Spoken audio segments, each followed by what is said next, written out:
자, 우리 하나님 말씀은 요한복음 4장 35절 36절 보겠습니다. 요한복음 4장 35절 36절입니다. 같이 읽겠습니다. 시작. 너희는 넉 달이 지나야 추수할 때가 이르겠다 하지 아니하느냐. 그러나 나는 너희에게 이르노니 너희 눈을 들어 밭을 보라. 이어져 추수하게 되었도다.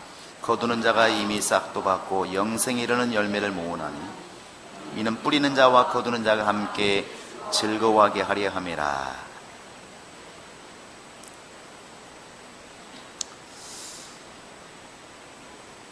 하나님은 이렇게 사람을 유시해서 모든 만물을 이렇게 다 지으셨습니다. 우리가 눈으로 보는 하늘, 또 손으로 만지는 많은 식물과 동물들, 또 우리가 스치는 많은 것들이 다 하나님이 지으신 바라 성경 그렇게 말하고 있고, 하나님이 지으셨기 때문에 그 하나님의 속성이 그 만물 안에 이렇게 담겨 있다고 로마서 1장 20절에 이렇게 말씀하고 있습니다. 사람이 하나님 앞에서 나 하나님을 몰랐다, 나는 하나님이 계신 걸 정말 몰랐다, 하나님이 계시는 걸 알았더라면 내가 그렇게 하지 않았을 것이다, 이런 핑계를 할 수가 없다고 말을 합니다. 하늘을 보아도 이 엄청난 것이 어떻게 스스로 생길 수가 있을까?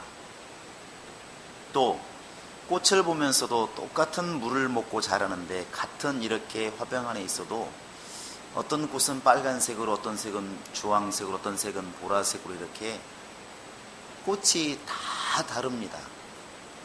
또 짐승을 보아도 사람이 꼭 길들여야만이 짐승이 살 것처럼 보이지만 오히려 사람 손을 타지 않은 야생동물들이 훨씬 더 새끼를 잘 길러내고 훨씬 더 삶의 지혜가 있습니다. 우리가 그런 걸 보면서 하나님이 함께하지 아니하시면, 누군가가 정말 이것을 이렇게 이끌지 아니하시면 과연 저런 일들이 가능할 수 있을까 한다는 것이죠. 그래서 사람이 조금만 관심 있게 만물을 보면 그 만물 안에도 하나님의 신성이 담겨 있어서 하나님을 깨달아 알 수가 있다는 것이죠. 우리는 이것을 이제 일반 계시라 이렇게 말합니다. 그런데 하나님이 그런 만물을 통해서 우리가 깨닫기를 원하시는 게 과연 뭘까요? 참 아름답다, 그것을 원하실까요? 야, 정말 대단하다, 그걸 원하실까요? 아니면 참 신기하다, 이 말을 쓰는 건 그나마 다행이긴 합니다. 해석해보면 하나님의 기술이라는 뜻이니까 참 신기하다, 이건 사람들이 만든 기술이 아니다, 그런 뜻이겠죠. 하나님이 과연 그 정도의 답을 원하실까? 하나님은 만물을 보고 있는 인간들이 그 만물을 통하여 지혜를 얻기를 원하십니다. 사람이 나고 죽는 것을 보면서 또 이렇게 봄이 되면 싹이 틔우고 여름 되면 무성했다가 가을이 되면 열매 맺고 겨울 되면 쓰러져 가는 저런 초목을 보면서 하나님이 여러분과 지금 나에게 원하시는 것은 깨닫기를 원한다는 것입니다. 그 깨닫는 게 뭐냐면 바로 지혜라는 것입니다. 지혜. 그래서 베드로전서 1장 24절에 보시면 인생이 뭐냐, 참 대단한 것처럼 보이지만 인생은 풀과 같은 것이 인생이다. 인생이 살면서 굉장한 부귀영화를 누리고 어떤 사람은 세상을 들썩들썩할 만큼 굉장한 명예를 얻기는 하지만, 그러나 인생을 살면서 얻는 부귀영화는 마치 한 일주일 폈다가 사라져가는 아름다운 장미처럼 꽃과 같은 것이, 그게 인생의 부귀영화다. 하나님이 그렇게 말씀하십니다. 하나님이 그렇게 말씀하시는 것은 그러한 것들을 보고 지혜를 얻으라고 하는 것이죠. 누군가가 정말 여름에 무성한 그런 잎처럼 인생이 활짝 폈을 때 부러워하지 말고 그게 다가 아님을 알라는 것입니다. 누군가가 정말 재물이 많고 명예가 정말 높아져서 모든 사람이 우러러볼 만큼, 온 나라가 알 만큼 대단한 사람이 되어 있다 할지라도 그것을 보고 저건 꽃과 같은 것이다 하는 지혜를 깨달아 알라는 것이죠. 하나님의 손에서 지어진 모든 만물은 시작과 끝이 있습니다. 이게 우리에게 하나님이 알려주신 지혜입니다. 아침에 떴다가 지는 저 해도 분명히 언젠가는 지음받은 일이 있으니까 언젠가는 사라질 날이 있을 것이고, 이 세상의 어떤 만물도 영원한 것은 없습니다. 이것이 시인들에게는 하나의 노래가 되지만 우리에게는 영적인 지혜를 얻는 하나의 도구가 되는 것이 가장 맞다는 것입니다. 이 땅에서 아무리 성공했다 할지라도, 이 땅에서 아무리 많은 명예를 얻다 할지라도 장차 꽃이 사라지고 난 다음에, 풀이 사라지고 난 다음에 아무것도 거두는 게 없다면 어떻게 그것을 지혜로운 삶이라 말할 수가 있을까? 그러지 못한다는 것입니다. 그래서 우리가 이렇게 성경을 보고 만물을 통해서 깨닫는 것은 궁극적으로 하나님이 원하시는 그 영원한 삶을 얻지 못하는 인생은 이미 실패했다는 것이죠. 실패했다는 것입니다. 이렇게 가끔가다 TV를 보다 보면 이 겨울에 약초를 캐러 다니시는 분들이 이렇게 있어요. 아마 서울 출신들이나 도시 사람들은 잘 이해를 못합니다. 아무것도 없는데, 꽃도 없고 아무것도 없는데 어디 가서 뭘 캐지 하는데, 시골 사람들은 오히려 겨울이기 때문에 잘 압니다. 여름에는 새파라니까 보이질 않는데 겨울이 되면 다 말라붙어 있기 때문에 훨씬 잘 보여요. 그래서 저건 더덕꽃이구나 딱 보면 압니다. 꽃은 이미 말라붙었지만 압니다. 저것은 하수오구나 딱 보면 안다는 것이죠. 그리고 그 뿌리를 켜서 이제 약초로 씁니다. 우리가 이런 겨울을 통해서 알 수 있는 게 뭘까요?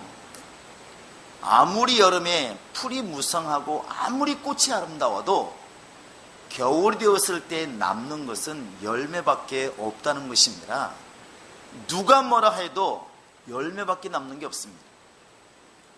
우리가 자연을 통해서 깨달아 알아야 될 것이 바로 이것이 지혜라는 것입니다. 근데 인간은 참 불행하게도 죽어보지 않았다는 것 때문에 이게 크게 와이 닿지 않는 것입니다. 아무리 성경에서, 아무리 설교자가 이 땅에서는 부귀영화가 아무것도 아닙니다, 당신의 영혼이 구원받지 못하면, 당신의 영혼이 하나님이 기억하지 못하면, 당신의 영혼이 하나님의 그 생명책에 기록되어 있지 않다면 세상의 모든 사람이 당신을 인정할지라도 하나님이 인정하지 않으면 당신의 삶은 실패한 겁니다. 아무리 이렇게 설명을 해도 이렇게 와 닿지 않는 것입니다. 왜? 모든 사람이 지금 나를 우러러보고 있고 내가 가진 게 많고 지금은 아직도 실감나지 않기 때문에 믿어지지 않는 것입니다. 그러나 인간이 가지는 부귀영화가 끝까지 올라가면 누구까지 갈까요? 결국 솔로몬까지 갑니다. 인간이 가장 이 땅에서 행복하다고 말하면 누구까지 가겠습니까? 솔로몬까지 갑니다. 솔로몬이 이 땅에서 누구보다도 부자였지 않겠습니까? 자기 집도 또 자기 쓰는 그릇도 다 금으로 만들 만큼, 우리는 겨우 반지 하나 만들어 쓰고 있지만 솔로몬은 모든 그릇을 금으로 만들 만큼 대단한 부자였습니다. 어느 면으로 봐도, 권력으로 봐도 왕이었었고, 주변 나라가 부러워할 만큼 왕이었었고, 물질로 봐도 왕이었었고, 모든 사람이 그 사람을 부러워할 만큼 왕이었다는 것이죠. 부러울 게 없는, 그게 세상의 결국 아니겠습니까? 모든 사람이 추구하는 게 결국 정점이 그거 아닙니까? 권력을 얻는 사람이 최고로 바라보는 게 왕의 자리고, 세상에 물질 얻는 사람들이 세상에서 가장 많은 부자가 되기를 원하는 것이 바로 솔로몬의 자리 아니겠습니까? 그런데 그 솔로몬이 결국 고백하는 게 뭡니까? 내가 누구보다도 많은 노비를 소유하였고, 내가 누구보다도 많은 황금을 소유하였고, 누구보다 내가 많은 권력을 가지고 있지만 해 아래에서 수고하는 이 모든 것은 다 여러분 입으로 하시기 바랍니다. 뭐 하더라? 헛되더라, 이렇게 막 헛되더라. 이것을 들으면서도 역시 또 그 길을 밟아간다면 하나님께서는 그것을 어리석다고 말할 것입니다. 분명히 앞에 사람이 구덩이에 빠지는 것을 보았음에도 불구하고 또 그 길을 걸어간다면 그게 어리석은 것이겠죠. 하나님께서 잠언이나 솔로몬을 통하여 이렇게 세상에서 성공할 만큼 한 사람이 말하는 고백을 기록한 것은 네가 지금 그렇게 추구하는 물질과 네가 추구하는 그런 권력이 하나님이 함께하지 않으면, 하나님께서 기억하는 것이 아니라면 결국 헛되다 가는 것을 깨달아 알라는 것이죠. 그게 지혜 아니겠습니까? 사람들은 이렇게 식물을 볼 때에 다 꽃을 보게 되어 있습니다. 너무나 화려하니까, 대단하니까. 지금도 보시기 바랍니다. 또 잊어버렸습니다. 이 꽃 이름이 뭔지. 이렇게 뭐 두루미인가 뭔가 그쪽으로 가 있는데 이름 뭐예요? 극락조. 극락조 꽃이랍니다. 꼭 새 모양 닮았잖아요. 근데 낮에 들었는데 또 잊어버렸습니다. 예수 잃어버리지 않는 게 참 다행이긴 한데. 극락조의 극락조. 앞으로 여러분 잊지 마시기 바랍니다. 무슨 꽃? 꽃이에요. 근데 사람들이 보면은 참 이렇게 꽃에 대한 열망이 있고, 꽃은 아름다워요. 그러다 보니까 지방자치에서 우리나라 보면은 봄 되면 뭐 영취산, 고려산, 진달래가 만발하고, 또 그거 지고는 한 2주 뒤에 무슨 뭐 어디입니까? 지리산, 또 발해봉에 철쭉이 엄청나고, 황매산 철쭉이 엄청나고, 또 언젠가 보면은 뭐 제주도 유채꽃이 막 어마어마했다 폈다 그러고, 사람만 뒤숭생숭 있게 신앙생활 못하게 헷갈리게 막 합니다. 꽃이 너무너무 아름답죠.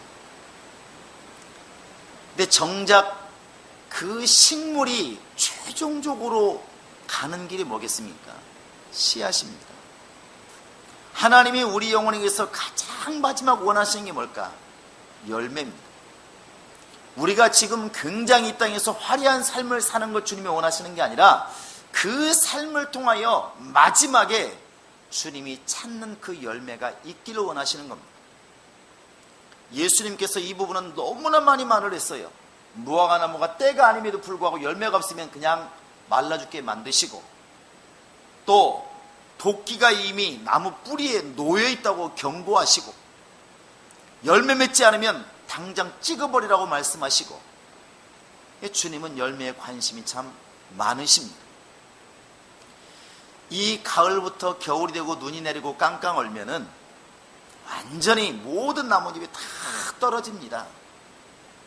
그 화려했던 꽃들은 다 어디 갔는지, 그 풍성했던 잎들은 다 어디 갔는지, 신기하게 씨앗은 남습니다. 씨앗은 남아요. 여러분 혹시 가평 같은 데 가실 일 있으면 잣나무가 있으면 한번 밑에를 다녀보시기 바랍니다. 그러면 이 잣이 한두 개씩 떨어져 있어요. 시간이 지나면 이 껍질은 싱싱할 때는 잣이 안 보이는데, 시간이 지나면 송진이 썩어가면서 이렇게 다 벌려요. 그래서 그 안에는 잣이 보입니다. 그래서 이 틀은 다 썩어 문드러져도 앞에 있는, 안에 있는 잣은 다 이렇게 나와요. 그리고 더러운 게 아니라 그 잣을 깨서 먹어보면 굉장히 고소합니다. 굉장히 맛있어요. 무엇을 얘기하고 싶냐면, 결국 그 잣나무가 1년 동안 죽을 힘을 다해서 꽃을 피고 열매 맺고 했던 것은 결국 마지막에 결실이 뭐냐면 열매였다는 것입니다. 그게 열매였다는 것이죠. 이것을 말하고 있는 게 결국 성경에서는 나중에 너의 공력을 시험할 때가 있을 것이다 이렇게 말하잖아요. 우리가 그동안에 들인 물질 참 두렵지만 다 하늘에 갔을까? 우리의 바람은 그러기를 원하지만, 늘 말씀드리지만 가인과 아벨을 보면 꼭 그럴 것 같지는 않습니다. 모르겠습니다. 우리 행복한 교회 성도들은 너무나 진실되어서 아마 10원짜리까지 다 하늘로 갔으면 좋겠어요. 그러리라 믿습니다. 대답을 잘 안 하는 거 보니까 뭐 저와 비슷하군요. 근데 사람은 때로는 이렇게 정말 뱃속에서도 감사가 우러나서 감사함을 드리기도 하지만 해야 되기 때문에 하는 사람도 분명히 있었을 것입니다. 이렇게 신방을 오니까 사실은 뭐 굳이 그렇게 하고 싶은 마음이 있는 건 아닌데 해야 된다고 그러니까 하시는 분도 있었을 것이고, 헌신을 해야 된다고 하니까 하는 사람도 있었을 것이고, 또 직분자니까 안 할 수 없으니까 하는 사람도 있었을 것입니다. 이게 모르긴 몰라도 하늘까지는 못 갔을 것 같아요. 진정으로 기쁨으로 드린 것이 아니면, 자원한 것이 아니면 주님 말씀하시기를 받지 않는다는 것입니다. 즐거움과 자원함이 아니면 억지로나 인색함으로 드리지 말아라. 그러나 하나님도 기뻐하지 않는다. 가인이 예배를 안 드렸기 때문에 하나님이 연락받지 않는 것이 아니고, 분명히 제사는 똑같이 드렸지만 그러나 한 사람의 제사는 안 받았다는 것이죠. 우리의 물질이 하나님께서 이렇게 나중에 저울에 달아보실 때에 정말로 믿음으로 드렸구나, 그러면 분명히 열매가 있을 것이고, 그렇지 않으면 열매가 없겠죠. 너는 드렸지만 나는 받은 게 없다, 그거 아니겠습니까? 우리가 교회 안에서 많은 봉사를 합니다. 앞으로도 많은 봉사를 하겠죠. 평생 동안 봉사할 것입니다. 그런데 그 봉사가 진짜 감사함과 즐거움과 기쁨으로 하고 있느냐는 것입니다. 그러면 그 봉사는 분명히 하나님께서 공력을 시험하실 때 그대로 남아있을 것입니다. 그러나 그렇지 않다면 분명히 마치 풀로 지은 집처럼 완전히 살라서 이렇게 사라지겠죠. 남는 게 없을 거라는 사실입니다. 그래서 신앙생활은 늘 너무나 쉽지만 어려운 것, 예수 바라보고 신앙생활 하자고 계속 말하는 것입니다. 다시 한번 해보실까요? 내 영혼아 예수만을 바라보자. 시작. 내 영혼아 예수만을 바라보자. 내 영혼아 예수만을 바라보자. 주님은 지금 바로 거기에 관심이 있는 것입니다. 오늘 우리는 너무나 이렇게 화사함에 또 풍요로움에 아니면 많은 사람의 인정에 너무나 이렇게 많이 기울어져 있다는 것이죠. 사람 눈에 너무나 많이 이렇게 길들여져 있다는 것이 오히려 맞을 것입니다.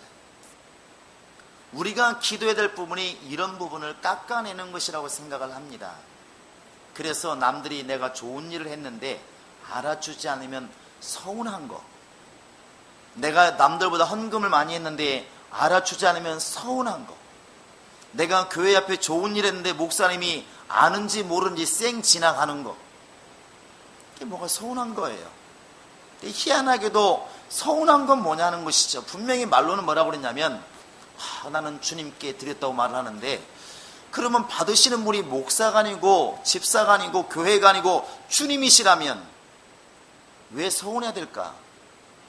목사는 이렇게 말할 수 있겠죠. 만약에 사람끼리라면 나한테 준 것도 아니면서 왜 나한테 인정받으려고 하느냐, 이러지 않겠습니까?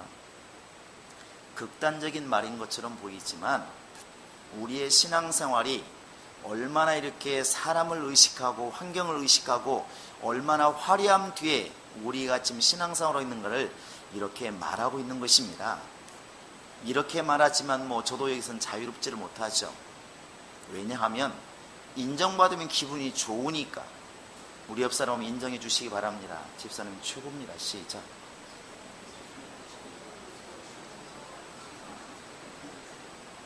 설교 들으면 안 웃어도 이런 말 들으면 얼마나 좋아하는지. 그런데 우리도 지금 영원한 세계를 보고 있다고 그러지만 행동은 솔로몬을 향해서 가는 신앙이 거의 대다수입니다. 정말로 영적인 세계를 우리가 기도하나요? 정말로 꿈이 있나요? 그럼 우리 입술에 이런 고백이 나오지 않겠습니까? 나는 주와 함께 빨리 거하는 것이 내 꿈이다. 제가 언젠가 한번 말씀드린 기억이 나는데 불신자가 그 말을 뜨끔했다고요. 이해가 안 된다고. 예수 믿는 사람들은 그렇게 주님 곁에 가기를 원하시고 영생한다고 그렇게 좋아한다고 하면서 왜 그렇게 오래 살려고 보약을 먹는지 이해가 안 된다고. 왜 그렇게 정작 기도는 오래 살게 해달라고 기도하는데 말로는 주님 곁에 빨리 가고 싶은 사람처럼 말을 한다는 것이죠.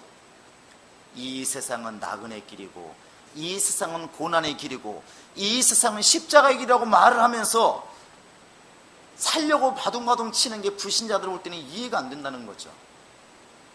이것뿐이겠습니까? 참 애매하죠.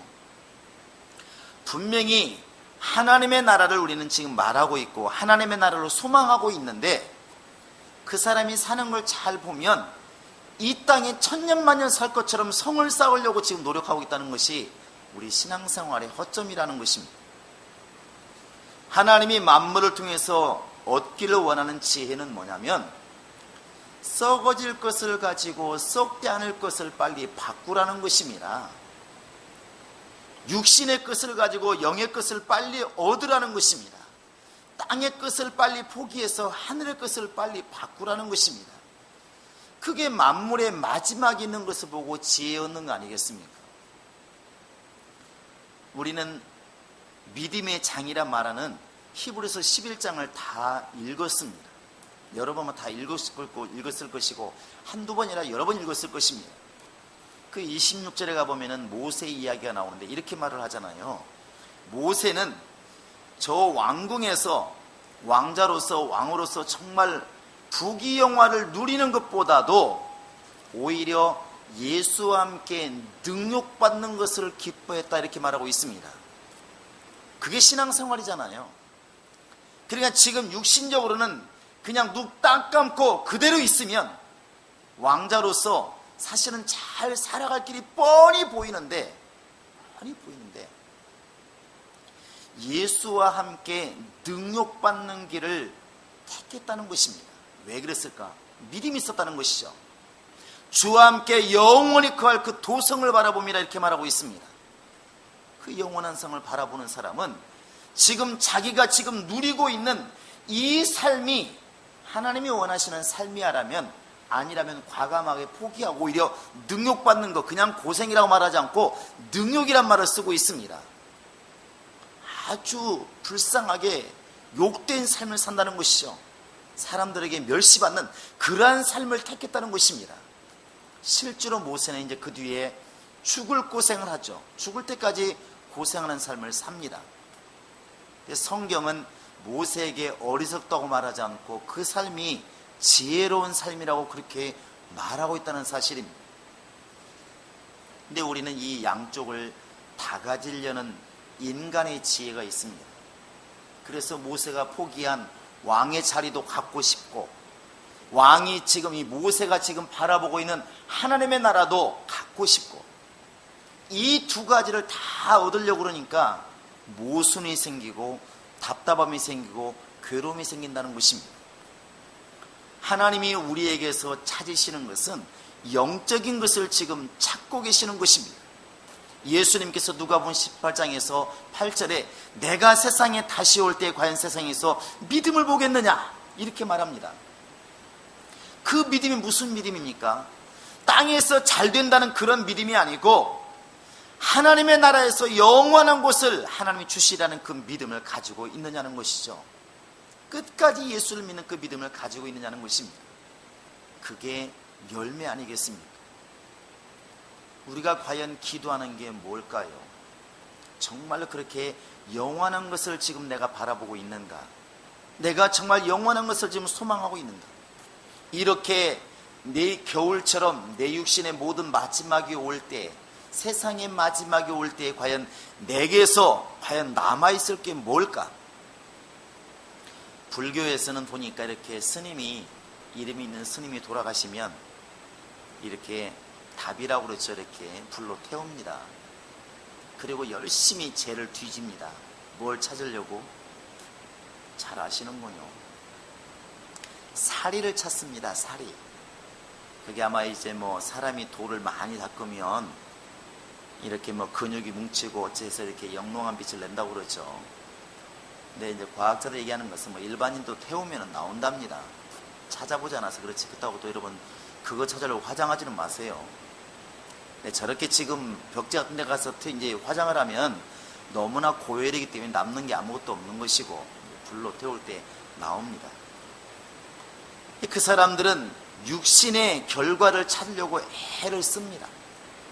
지금도 우리나라에 정멸보궁이라는 데가 있잖아요. 상원사가도 있고 뭐 이렇게 법궁사가도 있고, 정멸보궁이라고 하는 데는 석가모니의 사례나 이런 것들을 모신 데가 정멸보궁이거든요. 근데 그 사람들은 그 석가모니가 남겼던 그런 머리카락이라든지 뭐 살이라든지 뭐 이런 것들을 가지고 지금도 신성시하고 그들을 섬깁니다. 그런데 하나님이 원하시는 것이 과연 그렇게 육신에 남긴 흔적을 요구하실까? 내게서 찾고자 하는 것이 그런 육신적인 것, 육신의 열매, 육신의 부귀영화를 주님이 원하실까? 그건 아니라는 것이죠. 주님의 관심은 영에 있습니다. 할렐루야. 그래서 예배하는 자가 신령과 진정으로 곧 영과 진리로 이렇게 예배하라고 말씀하고 있는 것이고, 우리의 관심이 꽃이 보니까 영원한 게 아니구나, 만물을 보니까 영원한 게 아니구나, 그렇다고 한다면 나도 언젠가는 마지막이 있을 것인데, 저런 꽃들은 열매를 확실하게 이렇게 만들어 놓고 죽는데 과연 나는 내 영혼을 위해서 무엇을 만들어 놓았을까? 이렇게 자기를 돌아보는 사람이 만물을 보고 하나님의 지혜를 얻는 사람이 아니겠느냐 하는 것입니다. 하나님은 지금도 여러분과 지금 나에게서 열매를 요구하십니다. 밖으로는 다른 사람을 전도해서 당연히 구원시키는 것이 열매겠지만, 내적으로 보면 내 속에 영적으로 충만함이 있어서 하나님께 나라에 대한 그런 정말 놀라운 면류관과 하나님 나라에 대한 소망과 하나님께 대한 분명한 신앙의 모습이 우리 안에 있기를 원하신다는 것입니다. 그것이 주님이 원하시는 거 아니겠습니까? 무엇 때문에 우리가 기도하나요? 당연히 주기도문을 보면은 일용할 양식을 위해서 기도하셔야 됩니다. 그러나 정말로 주님이, 하나님께서 여러분에게 나 안에서 찾으시는 것은 내 안에 예수의 모습이라고 하는 그 열매가 있기를 원하시는 겁니다. 그래서 오늘 우리가 기도하는 거 아니겠습니까? 그게 기도입니다. 열매라고 이렇게 말하니까 시골에 있었으니까 그런 생각이 많이 들어고요. 혹시 관솔을 아시는 분 계시나요? 관솔. 말하지 말아야 되겠습니까? 모르니까. 또 하지 말라면 또 어떻게 말을 안다고 또 말을 하니까 반대로 하시는 분들이 꼭 있어서. 관솔이 뭐냐면 나무가 기름 바른 것처럼 잘 탑니다. 그 관솔이, 소나무가 있다마는 소나무가 이제 나무를 베고 수십 년 지나면 썩어요. 썩은데 그 안에 깡치만 남습니다. 이 정도만. 거기는 깎아보면 아주 선홍빛으로 깨끗합니다. 그게 단단해요. 여기는 송전이 뭉쳐 있어서 깎아서 불을 떼우면 불이 너무너무 잘 탑니다. 끓이 확 나면서. 무슨 얘기를 해주셨냐면, 아름드리 소나무가 나중에 다 썩고 나면 관솔밖에 안 남아요. 여기는 기름 성분이 있기 때문에 이것은 안 썩어요. 그게 진짜 이제 진액인 것이죠. 열매 없는 신앙생활이 얼마나 초라할까. 그건 저는 80년도를 기억합니다. 제가 전주에 있다 이렇게 시골에 가보니까 10월달쯤 가니까 저희 부모님이 망연자실한 표정 있잖아요. 한 번 놀란 게 아니라 이렇게 마루 위에 앉아 계시는 거죠. 왜 그러냐니까 우리 망했다 이제 이 말 딱 하는 거예요. 우리 망했다. 그거 왜 그러시냐고 그러니까, 야, 올해 벼 한 톨도 못 얻는다 이렇게 말하죠. 그게 무슨 말이냐면, 그 당시에 진안은 높잖아요. 진안 고원이라고 말하지 않습니까? 높아요. 이게 보통 11월 달쯤 눈이 와야, 서리가 와야 문제가 없는데, 이게 갑자기 막 9월 말에 갑자기 오게 된 것이죠. 추석 때. 그러니까 벼가 이렇게 올라와서 하얀 게 올라오고 꽃이 핀 다음에 그 다음에 뚠물이 차서 이게 뚠물이 굳어지면 쌀이 되는 것인데, 꽃이 피는 상태에서 냉해가 와버리니까 그대로 그냥 서 있는 상태로 말라 죽었습니다. 한두 개가 말라 죽은 게 아니라 온 들판이 그냥 하얗게 그냥 끝나버린 거예요. 그 해에는 그냥 소 먹일 것만 피고 그냥 말았습니다. 그냥 갈아엎었어요. 그러면 봄에 그렇게 모를 심고 너무나 좋았던 그런 시절은 어디 가고, 여름에 그렇게 풍성했던 그 줄기는 다 어디 가고, 열매가 없으니까 농부는 좌절하더라는 것이죠.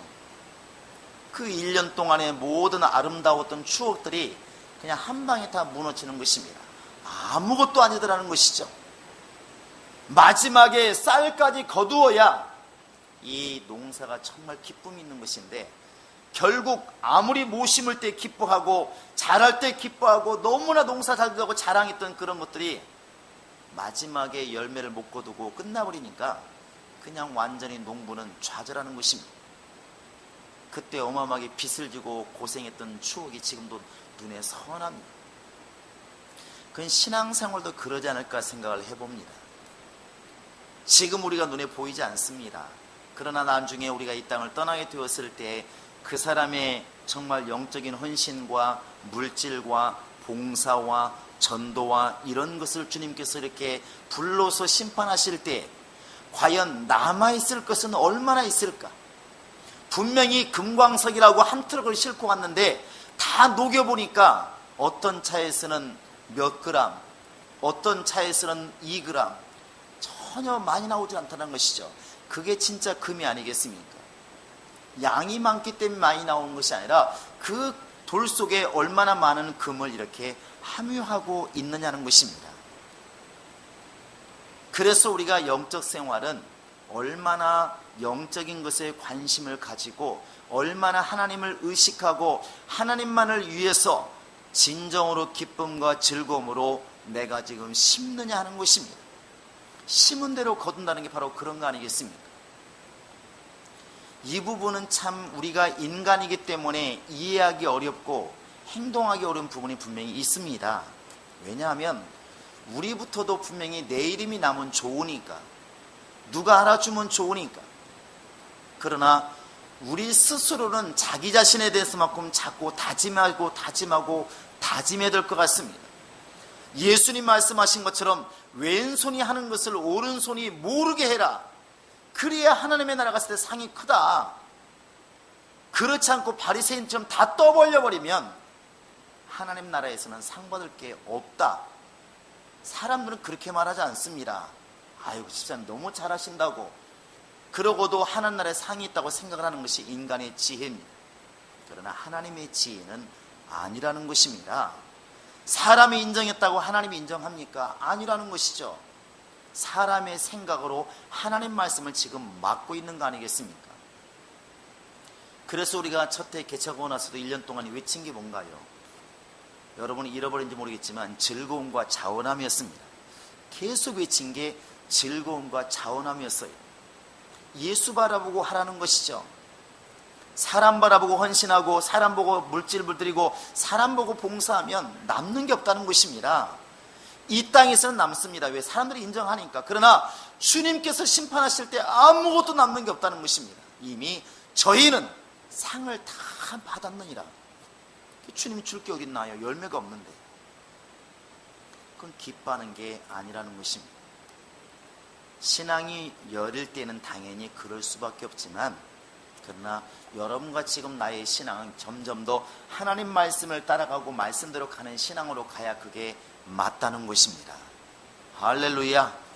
그리 되시기를 바랍니다. 교회가 그러다 보니까 목사도 집사들을 따라갈 수밖에 없습니다. 안 그래야 되지만, 그래서 요즘에 헌금을 하면 일일이 다 불러줘야 되고, 안 불러주고 또 거기다 이름 하나 빠졌다 그러면 또 목사는 달랜이라고 신방 가야 되고, 이게 참 웃어야 될지 울어야 될지 모르고 요즘 말로 우푼이라고 그러는데 웃으면서 슬픈 사건이라고요.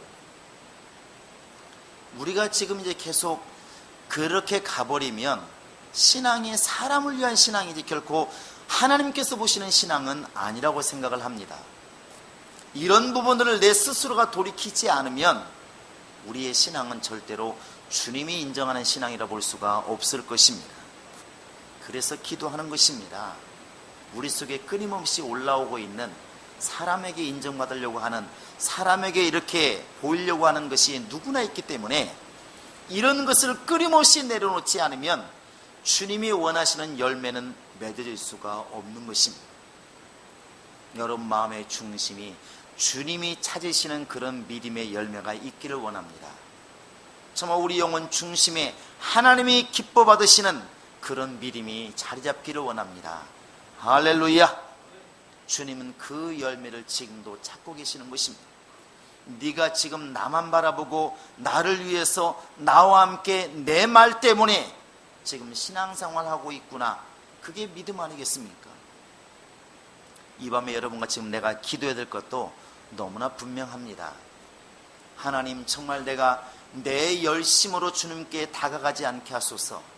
정말 하나님이 인도하시는 하나님의 열심을 따라 살게 도와주시고, 내가 정말 말하는 것이나 행동하는 것이나 또 교회 앞에 쓰임받는 것이나 내가 이루려고 하는 많은 것들이 정말 하나님을 사랑하고 하나님을 믿음으로 이루어지게 하소서. 이렇게 기도될 줄로 믿습니다. 여러분, 사람은 누구나 똑같지만 그 사람에게서 나오는 것을 꺾어나가는 것이 믿음입니다. 여러분, 정말 이 저녁에 기도하실 때 그 기도가 있기를 바랍니다. 하나님, 내게서 나오고 있는 본능적인 것, 육신의 것, 땅의 것, 썩어질 것들을 다 내려놓게 도와주시고, 이제부터는 영원한 것에 관심을 갖게 하소서. 정말 하나님의 나라의 것에 관심을 갖게 하소서. 하나님 말씀에 관심을 갖게 하소서. 정말 예수께 관심을 갖게 하소서. 내 속에서부터 정말 성령을 따라서 그렇게 관심을 갖게 하소서. 여러분의 기도가 이루어질 수 있기를 주의 이름으로 축원합니다.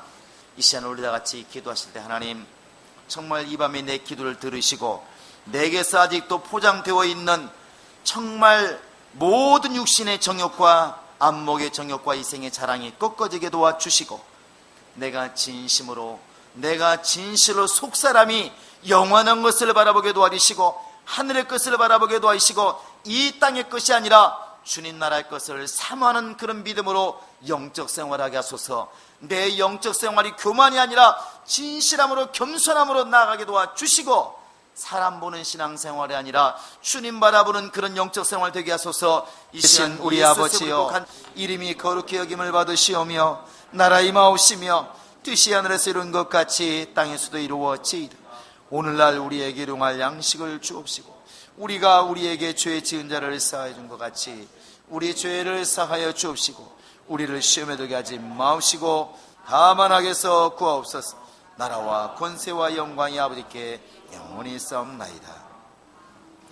지금은 우리 주 예수 그리스도의 은혜와 하나님 아버지의 극진하신 사랑과 성령의 교통하심과 인도하심이 이제 오직 하나님이 찾으시는 정말 영생이 있는 영혼, 정말 영생이 있는 봉사, 영생이 주어지는 믿음의 생활을 하기로 작정하는 모든 심령들 머리 위에 지금으로부터 영원토록 함께 있을지어다.